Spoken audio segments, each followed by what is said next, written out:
Hello and welcome you all in this another biology video. We are studying respiration in animals, and today we are going to study one of the important step of animal respiration, and that is the internal respiration. Okay, so let us start. Yes. So as we know, animal respiration takes place through these four important steps. That is breathing, in which exchange of gases takes place between atmosphere and lungs. Then external respiration is the second step, in which exchange of gases takes place between alveoli of the lungs and the blood capillaries. Third is the internal respiration, which involves the transport of respiratory gases, that is transport of oxygen and carbon dioxide. And fourth step is the cellular respiration, which involves the glycolysis, Krebs cycle and the electron transfer system. Okay, so the cellular respiration takes place inside the cell and the mitochondria, where the energy is released from the food in the form of ATP molecules at the end of this process, and the aim of respiration is achieved. Okay, so from these four steps, breathing and external respiration, we have already studied in the previous videos. Today we are going to study the internal respiration, and from internal respiration only transport of oxygen we are going to study today in this video, and transport of carbon dioxide we will study in the next video. So let us start the transport of oxygen. Okay, so internal respiration, as we said, internal respiration takes place through two steps, that is, or it involves transport of oxygen and transport of carbon dioxide. So both these transport of oxygen and carbon dioxide is carried out by RBC and plasma of the blood. Okay, so let us start the transport of oxygen. So this oxygen is transported from lungs to the body tissue. Okay, what is the way of this transportation? From lungs to the body tissue, this oxygen is transported. Now this oxygen is transported by the plasma and RBC. So only 3% of oxygen is transported by plasma. Plasma क्या करते हैं? Only 3% of oxygen, जो total oxygen उसमें से 3% of oxygen is transported by the plasma in a dissolve state. So oxygen dissolve हो जाता है plasma में, और इट ट्रांसपोर्ट दी, और प्लाज्मा में डिजोल्व हो जाता है oxygen, and plasma transport this oxygen to the different tissues of the body. Now the RBC, they play very important and main role in the transportation of oxygen. 97% of the oxygen is transported by this hemoglobin of the RBC.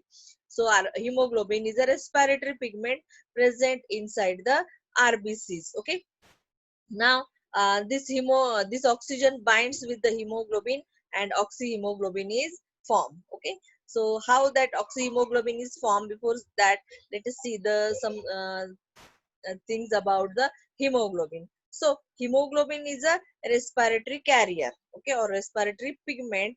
uh, Oxygen binds to this hemoglobin, or hemoglobin has a high affinity for the oxygen, and when this hemoglobin and oxygen combines, the oxyhemoglobin is formed. Okay, so in the structure of a hemoglobin molecule, this hemoglobin molecule has four iron molecules. Okay, hemoglobin, heme, the word heme means the iron, and globin is the protein. Okay, so heme, in the heme part there are four iron molecules are present in a each hemoglobin molecule. Okay, now this four iron molecule bind to the oxygen. Okay, one oxygen molecule binds to the one iron molecule. So there are four iron molecules in one hemoglobin molecule. That's why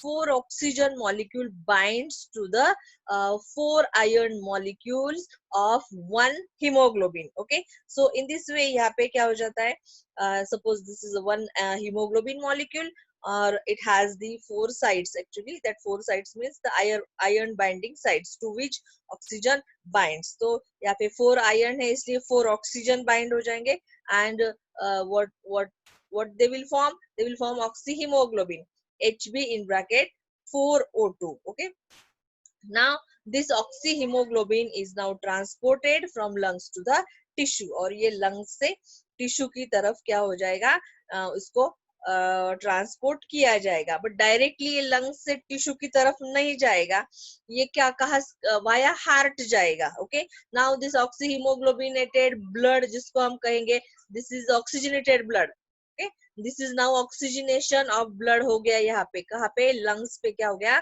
oxygenation of blood हो गया, blood का oxygenation हो गया. Now this oxygenated blood जो है वो with the help of a pulmonary veins. Okay, with the help of a pulmonary veins, these are the veins but they carry the oxygenated blood. Normally veins carry deoxygenated blood, but pulmonary vein is an exception. This pulmonary vein क्या करती है, lungs से ये oxygenated वाला blood जो है वो लेके जाएंगे, बट डायरेक्टली टिश्यू की तरफ नहीं जाएंगे. All this oxygenated blood will first move toward the heart. ये कहाँ पे जाएगा, हार्ट की तरफ जाएगा oxygenated blood, and then to the particular to the left side of the heart. So एक लंग से 2 पल्मोनरी वेन, इस तरह से टोटल 4 पल्मोनरी वेन्स जो है they will move towards the heart. Okay, heart की तरफ जाएंगे, and then to the left side of the heart, and that opens into the left aorta, and then left ventricle, and then further heart से ये क्या हो जाएगा, dorsal aorta, and then उसके branching से body को each and every part of the body will receive this oxygenated blood. Okay, अभी ये जब टिश्यू लेवल पे जाएगा ये वाला ब्लड, हीमोग्लोबिन वाला ब्लड या ऑक्सी हीमोग्लोबिन वाला ब्लड, देन वहां पे at tissue level this oxygen and hemoglobin again dissociate. It means oxyhemoglobin again dissociate from each other. एक दूसरे से वो क्या हो जाएंगे, सेपरेट हो जाएंगे. हीमोग्लोबिन और ऑक्सीजन एक दूसरे से सेपरेट हो जाएंगे. Then oxygen will enter inside the cell और टिश्यू. ऑक्सीजन क्या हो जाएगा, इनसाइड द सेल एंटर हो जाएगा, और हीमोग्लोबिन जो है वो ब्लड कैपिलरीज में ही रहेगा. ओके, सो ये हो गया transport of oxygen. So let us know something more about this hemoglobin, that we have, or our body have 12 to 16 grams of hemoglobin in per 100 ml of blood. Okay, so normally the minimum or maximum level agar dete hai, so 12 to 16 grams of hemoglobin is present in the 100 ml of blood. So and also 1 gram of hemoglobin देखते हैं हम लोग, तो 1 gram of hemoglobin contains 1.34 ml of oxygen. Okay, 1 gram of hemoglobin can hold 1.34 ml of oxygen. और इस हिसाब से अगर देखते हैं तो 15 grams of hemoglobin दोनों का approximately अगर average देखते हैं हम 15 grams hemoglobin अगर लेते हैं, so 15 grams of hemoglobin will contain 15 into 1.34 ml of the oxygen. और ये calculation approximately इतना आता है 20 ml of oxygen. So ये 15 grams of अगर हम consider करते हैं कि 100 ml blood में hemoglobin है, तो वो 15 grams of hemoglobin जो है वो 100 ml blood में है, तो oxygen कितना होगा, 20 ml of oxygen is present in 100 ml of blood. Okay, ये normally हम लोग values देख रहे हैं, इससे कम ज्यादा हो सकते हैं depending on the individual's health. तो ये सब डिपेंड करता है कि हीमोग्लोबिन कितना है, ऑक्सीजन का लेवल कितना है. Okay okay, now next term is the hemoglobin saturation. So यहाँ पे एक डायग्राम दिखाया है जिसमें this is the one hemoglobin molecule, और ये उसके 4 साइड्स से जहाँ पे ऑक्सीजन बाइंड हो जाता है. So haemoglobin has 4 sides because 4 iron molecules are there to which oxygen binds. तो यहाँ पे ये 4 ऑक्सीजन यहाँ पे बाइंड हो गए. अभी इसको क्या बोलेंगे, all the sides of hemoglobin are bind with the oxygen. That's why there are no any site is empty or vacant. So that's why here the saturation of hemoglobin is said to be 100%. यहाँ पे hemoglobin का saturation कितना बोला जाता है, 100% saturation हो गया if when all the sites of hemoglobin are occupied by the oxygen. उसका एक formula भी है, that is the percent saturation of hemoglobin with O2, okay, and is equal to number of O2 bind to the HB. कितने HB bind हुए हैं, sorry, कितने oxygen bind हुए HB को divided by total number of O2 can bind to HB, okay. So यहाँ पे as we know, यहाँ पे 4 ऑक्सीजन बाइंड हो सकते हैं, मैक्सिमम कितने बाइंड हो जाते हैं, 4 हो सकते हैं, कैन बाइंड 4, ओके। और यहाँ पे कितने हुए हैं, ओके, दैट नंबर इज यहाँ पे दिया है, एक भी हो सकता है, यहाँ पे 2 भी हो सकते हैं, 3 भी हो सकते हैं, या फिर 4 भी ऑक्सीजन बाइंड हो सकते हैं, डिपेंड्स ऑन द सिचुएशन, कितना ऑक्सीजन प्रेजेंट है, जो भी हमने एयर इन्वॉल्व की है उसमें कितना ऑक्सीजन का पार्शियल प्रेशर है, उस पर डिपेंड करता है कि हीमोग्लोबिन के साथ कितने ऑक्सीजन बाइंड होंगे और हीमोग्लोबिन का सैचुरेशन कितने परसेंट होगा, और परसेंट निकालना है इसलिए we have multiplied it with 100, okay. So formula क्या बन जाता है यहाँ पे, you can see if one oxygen molecule binds to the hemoglobin, then out of 4 sites, 4 जो साइट है उसमें से सिर्फ एक साइट को अगर ऑक्सीजन बाइंड होता है और अगर उसका परसेंटेज निकालना है उसको 100 से मल्टीप्लाई करते हैं, then that saturation will be only 25% of saturation of hemoglobin. If 2 molecules of oxygen binds out of 4 molecules of 4 sites of hemoglobin and divided by 100, 50% saturation. 3 molecule oxygen के बाइंड होते हैं, 75% saturation होगा। अगर 4 के 4 molecules जो है, 4 molecules of oxygen binds to the hemoglobin molecule, so all the sites are occupied by this oxygen, और इस तरह से यहाँ पे जो दिखाया है, ऐसी सिचुएशन जब आती है तो 100% saturation hemoglobin का हो जाता है when all the sites bind with the oxygen, okay. Moving towards the next, तो नॉर्मली क्या हो जाता है, 100% सैचुरेशन जो है हीमोग्लोबिन का वो थोड़ा सा रेयर है, okay, because it depends on the O2 tension, जो भी एयर आपने इनहेल की है बाहर से, सो उस एयर में ऑक्सीजन का प्रेशर कितना है, what is partial pressure. Now partial pressure means जो भी एयर आपने इनहेल की है वो एयर में, air is a mixture of gases, उसमें काफी सारे कार्बन डाइऑक्साइड भी है, उसमें ऑक्सीजन भी है, and some other gases are also there, so उसमें से ऑक्सीजन का प्रेशर कितना है उस एयर में, तो that is called as a partial pressure of oxygen. So oxygen का पार्शियल प्रेशर कितना है उस पर डिपेंड करता है कि हीमोग्लोबिन का सैचुरेशन कितना होगा, okay. So 100% saturation is rare, okay. Now maximum saturation कितना होता है, so 95 to 97% इतना maximum hemoglobin का saturation होता है, and at partial pressure 100 mmHg, जब ऑक्सीजन का पार्शियल प्रेशर 100 mmHg होता है, एट दैट टाइम हीमोग्लोबिन का सैचुरेशन कितने परसेंट होता है, 95 to 97। इससे हमें एक ग्राफ निकालना है आगे, तो ये वैल्यूज हमको याद रखनी है, okay. Further degree of saturation decreases with the drop in PPO2, जैसे ही पार्शियल प्रेशर कम होता है, ऑक्सीजन की लेवल कम हो जाती है या फिर पार्शियल प्रेशर कम हो जाता है, तो ऑब्वियसली क्या हो जाएगा, तो जो भी सैचुरेशन है हीमोग्लोबिन का वो तो ड्रॉप ही हो जाएगा या कम हो जाएगा। और एक कंडीशन जहाँ पे होती है कि अगर ऑक्सीजन का लेवल अगर बहुत कम हो गया, एट टिश्यू लेवल पे ये पर्टिकुलरली होता है कि यहाँ पे ऑक्सीजन का लेवल कम होता है, और जो भी HbO2 आया है लंग्स की तरफ से, तो वो HbO2 क्या हो जाता है, लो टिश्यू में लो ऑक्सीजन होने की वजह से यहाँ पे क्या हो जाता है, तो HbO2 डिसोसिएट हो जाता है। So low level of oxygen can cause और कॉजेज द HbO2 डिसोसिएशन, इसको हम आगे और भी पढ़ेंगे। नाउ एक और डेटा हमारे पास है, जैसे कि at 30 mmHg of partial pressure of oxygen, अगर ऑक्सीजन का पार्शियल प्रेशर 30 mmHg है, at that time haemoglobin saturation is 50%। Haemoglobin saturation कितना होता है, 50% होता है। और ये वैल्यूज से हमें एक क्या निकालना है, एक ग्राफ निकालना है। So let us see what is called as that graph, okay.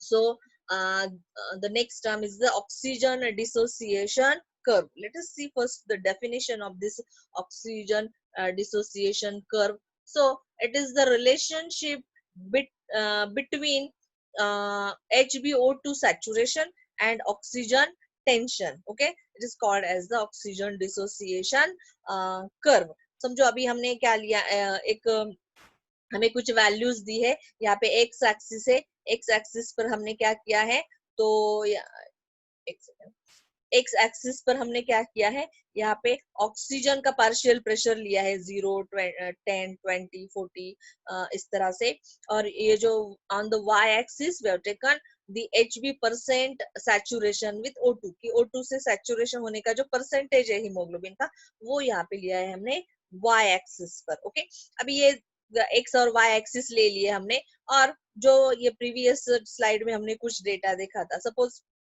Maximum saturation कहाँ पे होता है, कितने परसेंट का होता है, 95 to 97, और कितना 100 mm Hg जब ऑक्सीजन होता है. सपोज यहाँ पे ये ऑक्सीजन का लेवल है 100 mm Hg ऑक्सीजन है, तो 100 mm ऑक्सीजन पे 95 to 97 सैचुरेशन होता है.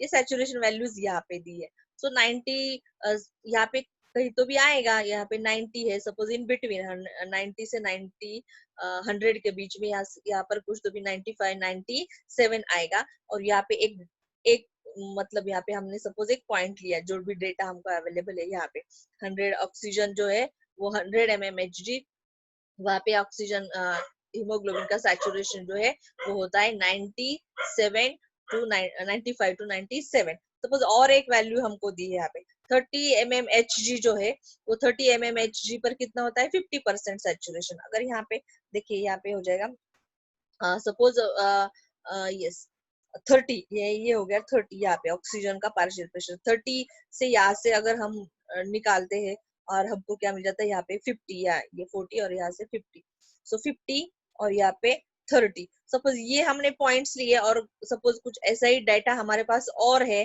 पार्शियल प्रेशर कितना है, तो हीमोग्लोबिन सैचुरेशन का कितना होगा परसेंटेज, तो उस तरह से अगर हमने ये ग्राफ, ये पॉइंट्स को जोड़ते हैं और ग्राफ निकालते हैं, so we gets this curve.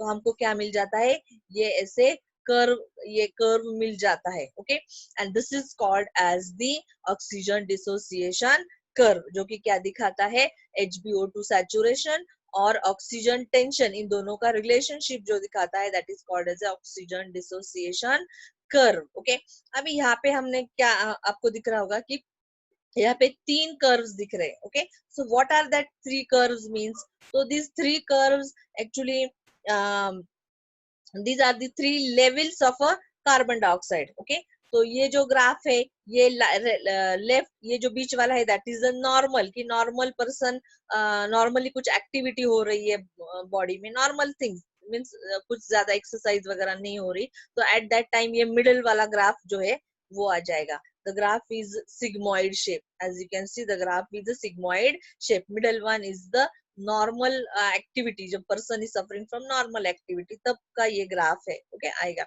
उसके बाद अगर जहाँ पे क्या है, CO2 का लेवल भी नॉर्मल है, if the person is doing normal activity, then its body cell is also not producing that much carbon dioxide, so carbon dioxide का लेवल भी नॉर्मल होगा. बट यहाँ पे जो राइट और लेफ्ट का शिफ्ट है, ये ग्राफ जब शिफ्ट हो जाता है, तो eight that time what happens, क्या हो जाता है वहां पे, when the person is suffering from heavy exercise, अगर पर्सन क्या कर रहा है, कुछ हेवी एक्सरसाइज वहां पे कर रहा है, then at that time what will happen, its body tissue is body tissue is working very fast, उसके body cells बहुत एक्टिवली काम कर रहे हैं, and metabolic activities fast हो रही है, then at that time the body will cells will produce more and more carbon dioxide. Okay, high, so level of carbon dioxide will be high. So level of carbon dioxide जब high हो जाता है, as well as ये level of carbon dioxide high होने की वजह से क्या क्या हो जाता है वहां पे, सो H प्लस आयंस इंक्रीज होते हैं, कॉन्सेंट्रेशन इंक्रीज होता है, उसके बाद CO2 का लेवल भी इंक्रीज होता है, ऑलरेडी हमने कहा.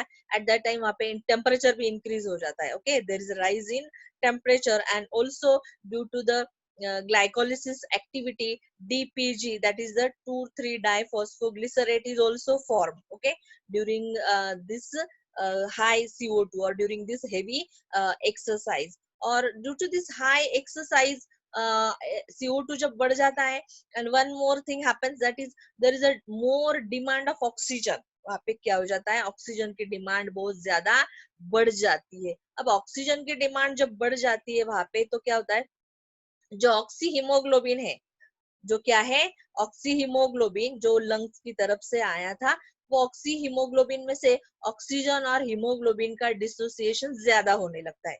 क्या होने लगता है, ऑक्सीजन और हीमोग्लोबिन का डिसोसिएशन ज्यादा होने लगता है. Already we said here, you can see high increase in PPO2, rise in temperature, rise in DPG and rise in H+ ion. So ये ऑल दीज थिंग्स क्या करते हैं, they lowers the affinity of hemoglobin for the oxygen. So oxy जो hemoglobin है, oxy hemoglobin को एक दूसरे से सेपरेट करने के लिए ये सारी चीजें मजबूर कर देती है, और वहां पे ज्यादा से ज्यादा क्या हो जाता है, डिसोसिएशन हो जाता है. किसका, ऑक्सीजन और ऑक्सी हीमोग्लोबिन का. मींस ऑक्सीजन और हीमोग्लोबिन क्या हो जाते हैं, वहां एक दूसरे से सेपरेट हो जाते हैं, और इसलिए ये ग्राफ जो है ये क्या हो जाता है, राइट की तरफ शिफ्ट हो जाता है. दिस ग्राफ, ये जो कर्व है, ये नॉर्मल से क्या हो जाता है, राइट की तरफ शिफ्ट हो जाता है. ओके. और फिर ऑन द अदर हैंड ये वाला जो लेफ्ट वाला जो ग्राफ कर्व है, यहाँ पे क्या होता है कि सपोज आप कुछ आराम से बैठे हैं, टीवी देख रहे हैं, लेटे हैं, you are not doing any heavy exercise और नॉर्मल एक्टिविटी भी नहीं कर रहे, आप एकदम आराम से लेटे हैं, आराम से. सो एट दैट टाइम क्या हो रहा है, body tissues are not doing so much. Okay, body tissue कोई ज्यादा काम नहीं कर रहे, so they will not produce that much carbon dioxide. So there is a low level of carbon dioxide. carbon dioxide का लेवल क्या है, वहां पे कम है. so this low level of carbon dioxide जो है, उसके साथ और कुछ चीजें भी है, जैसे कि लो लेवल ऑफ कार्बन डाइऑक्साइड है, उसके बाद वहां पे हाई लेवल ऑफ जो ऑक्सीजन है, and low pH and low temperature. Okay, and also low DPG. So ये कंडीशन जो है particularly left वाली, that condition or this type of curve happens at alveoli. जब क्या होता है, alveoli में alveoli की जो कंडीशन है वहां पे ये राइट लेफ्ट वाला कर्व होता है, क्योंकि वहां पे क्या हो जाता है, ऑक्सीजन का जो लेवल है वो बहुत ज्यादा है, कार्बन डाइऑक्साइड वहां पे कम होता है. उसके बाद वहां पे लो पीएच होता है, जो फ्रेश आपने एयर इनहेल की है वो भी कूल होती है, इसलिए वहां पे टेम्परेचर भी लो होता है, और एज वेल एज वहां पे कुछ ज्यादा डीप एक्टिविटी नहीं हो रही है, इसलिए क्या होता है, DPG भी वहां पे कम होता है एट एल्वियोलाई लेवल. तो दिस कर्व जो है नॉर्मल से वो क्या हो जाता है, लेफ्ट की तरफ शिफ्ट हो जाता है. और ये जो कर्व है, it is actually takes place at tissue level की, जहाँ पे, और particularly when जब heavy exercise is going on, at that time CO2 level is high. so यहाँ पे ऑक्सीजन का डिसोसिएशन जो है वो बहुत लो होता है, ऑक्सी हीमोग्लोबिन का डिसोसिएशन क्या हो जाता है, बहुत लो हो जाता है, क्योंकि ये सारी कंडीशन है वहां पे, एंड उसकी वजह से क्या होता है, ऑक्सीजन की ज्यादा डिमांड नहीं है एल्वियोलाई में, और ऑलरेडी ऑक्सीजन है वहां पे लेकिन डिमांड भी नहीं है. So at that time there is oxy hemoglobin जो डिसोसिएशन कर्व है, it is shifted to the right, and at body tissue level the oxyhemoglobin का डिसोसिएशन वो ज्यादा हो जाता है, इसलिए curve moves towards the right. Okay, so this is called as the oxygen dissociation curve. Okay, so related to this some things are there. One is the Bohr's effect. So it is the shift of oxyhemoglobin dissociation curve due to change in the partial pressure of CO2 in a blood. सो जो oxy haemoglobin का जो dissociation होता है, हमने देखा अभी कि 3 different level पे कैसे कर्व जो है वो चेंज हो जाता है, शिफ्ट हो जाता है, and that is due to the different levels. Carbon dioxide level, if carbon dioxide level is more, then graph shifts towards the right, and if carbon dioxide level is very low, then graph curve shift towards the left. Okay, that is called as a Bohr's effect. Then say one another thing, that is the Haldane effect. Haldane effect is the observation in which oxyhemoglobin functions as an acid. So at alveoli, what happens? The oxyhemoglobin is formed by the combination of oxygen and hemoglobin. And this oxyhemoglobin functions as an acid, so it decreases the pH of blood. तो वो क्या कर देता है, blood का pH decrease कर देता है, यानी एसिडिक बना देता है. जब pH डिक्रीज होता है, इट मीन्स क्या हो जाता है वहां पे, तो एसिडिक बन जाता है blood. And due to increase in also, अब ये पीएच क्यों बढ़ जाता है? Due to increase in number of H plus ions. Okay, and so this decrease in pH की वजह से क्या हो जाता है, and increase in H plus ions. H plus ions की वजह से पीएच डिक्रीज हो जाता है. और जो जो HCO3 जो है वो changes into H2O and CO2. ये दोनों जो है H plus and HCO3 combine हो जाते हैं, and they produces the water and carbon dioxide eight lung level. So lung level पे क्या हो जाता है, ये जो ब्लड से आए हैं H प्लस और HCO3 टिश्यू से आए हैं, that again combine with each other at lung level and they forms the H2O and CO2. और ये CO2 क्या हो जाता है, लंग में alveoli में रिलीज कर दिया जाता है, and then it is removed from the body. Okay, and one another important related thing, that is the carbon monoxide poisoning. So as we said, there is affinity of hemoglobin has affinity of oxygen, but one this carbon monoxide has 250 times more affinity than the oxygen towards the hemoglobin. ये carbon monoxide को oxygen, carbon monoxide को haemoglobin का बहुत attraction है. 250 times more haemoglobin का attraction इस carbon monoxide को है. तो अगर किसी जगह पे ऑक्सीजन और carbon dioxide, carbon monoxide present है, सॉरी, तो वो कार्बन मोनोऑक्साइड ऑक्सीजन से भी पहले जाके हीमोग्लोबिन के साथ कंबाइन हो जाएगा, और they will it will form the stable compound called as a carboxy haemoglobin. Okay, so carboxy hemoglobin is formed by the combination of carbon monoxide and hemoglobin. And ये this carbon monoxide will block the block the sites of oxygen. Sorry, hemoglobin के सारे sites को क्या करेगा, वो bind कर देगा, और there will be no any place for the binding of oxygen. It means preventing the oxygen from binding with hemoglobin. Oxygen को bind होने के लिए कोई भी sites available नहीं होंगे, and thus less hemoglobin is available for the oxygen transport. Okay, so less hemoglobin oxygen मिलेगा, and cells को फिर oxygen नहीं मिलेगा, and depriving the cells of oxygen, and this is called as a carbon monoxide poisoning. इसको ही बोलते हैं carbon monoxide poisoning. अगर carbon monoxide का बहुत ज्यादा अगर इनहेलेशन हो जाता है, तो वहां पे पर्सन की डेथ भी हो सकती है. So this is very poisoning gas, and nausea, giddiness, dizziness, all these can be the symptoms of this carbon monoxide. So this is about oxygen dissociation curve, which is very important, and transport of oxygen we have studied here. Okay, if you अगर आपको समझ में आया है तो like, share और subscribe कीजिए friends. Thank you.